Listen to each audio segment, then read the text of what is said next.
BPL এর চেয়েও জমকালো টুর্নামেন্টের ঘোষণা দিল বিসিবি। আইপিএল এর মতো থাকবে ইম্প্যাক্ট প্লেয়ার। মাত্র কয়েকদিন পরেই শুরু হবে এই লিগ, যেখানে থাকবে 3টি দল। 2.5 কোটি টাকা প্রাইজ মানির এই খেলায় প্রতিদিন ম্যাচের আগের 2 ঘন্টা হবে মিউজিক প্রোগ্রাম। এরপর সন্ধ্যা 6টায় শুরু হবে ম্যাচ। টুর্নামেন্ট নিয়ে আরও থাকছে প্রতিবেদন। বাংলাদেশ ক্রিকেট বোর্ড বিসিবি ঘরোয়া ক্রিকেটে নতুন মাত্রা যোগ করতে আনুষ্ঠানিকভাবে ঘোষণা করেছে অদম্য বাংলাদেশ টি-20 কাপ 2026। ফেব্রুয়ারির এই প্রথম সপ্তাহেই অনুষ্ঠিত হতে যাওয়া এই টুর্নামেন্টে দেশের সেরা টি-20 ক্রিকেটারদের অংশগ্রহণে প্রতিযোগিতামূলক ও বর্ণিল এক আয়োজনের প্রতিশ্রুতি দিয়েছে বাংলাদেশ ক্রিকেট বোর্ড। পুরস্কার অর্থ ও খেলোয়াড় পারিশ্রমিক মিলিয়ে মোট 2.5 কোটি টাকা বরাদ্দ রাখা হয়েছে, যা এই লিগকে ঘরোয়া ক্রিকেটের অন্যতম আকর্ষণীয় ইভেন্টে পরিণত করেছে। এই টুর্নামেন্টে অংশ নেবে 3টি দল: ধূমকেতু একাদশ, দুর্বার একাদশ ও দুরন্ত একাদশ। ধূমকেতু একাদশের অধিনায়ক হিসাবে দায়িত্ব পালন করবেন বাংলাদেশ টি-20 অধিনায়ক লিটন কুমার দাস।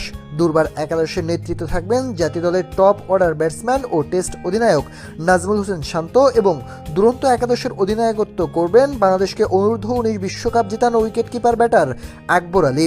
কোচিং প্যানেলেও রাখা হয়েছে অভিজ্ঞ ও পরিচিত মুখ: ধূমকেতু একাদশের প্রধান কোচ মোহাম্মদ সালাউদ্দিন, সহকারী কোচ মোহাম্মদ আশরাফুল, দুর্বার একাদশের হেড কোচ মিজানুর রহমান বাবুল, সহকারী হিসাবে থাকবেন তুষার ইমরান।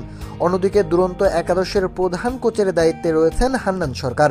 সহকারী কোচ হিসাবে দায়িত্ব পালন করবেন রাজিন সালেহ। অদম্য বাংলাদেশ টি-20 কাপে প্রথমবারের মতো চালু করা হচ্ছে ইম্প্যাক্ট প্লেয়ার কনসেপ্ট, যা ম্যাচ চলাকালীন কৌশলগত সিদ্ধান্তে নতুন মাত্রা যোগ করবে বলে আশা করছে বিসিবি। অর্থাৎ একটি ম্যাচে 11 জন নয়, খেলবে 12 জন। টুর্নামেন্টের সব ম্যাচে অনুষ্ঠিত হবে ঢাকার শেরেবাংলা জাতীয় ক্রিকেট স্টেডিয়ামে। ম্যাচগুলো অনুষ্ঠিত হবে 5, 6 ও 7 ফেব্রুয়ারি, আর 9 ফেব্রুয়ারি অনুষ্ঠিত হবে ফাইনাল। দর্শকদের জন্য প্রতিদিনই থাকছে বাড়তি আকর্ষণ। বিকেল 4টা থেকে সাংস্কৃতিক অনুষ্ঠান, এরপর সন্ধ্যা 6টায় শুরু হবে ম্যাচ। টিকিট মূল্য নির্ধারণ করা হয়েছে দর্শক বান্ধবভাবে।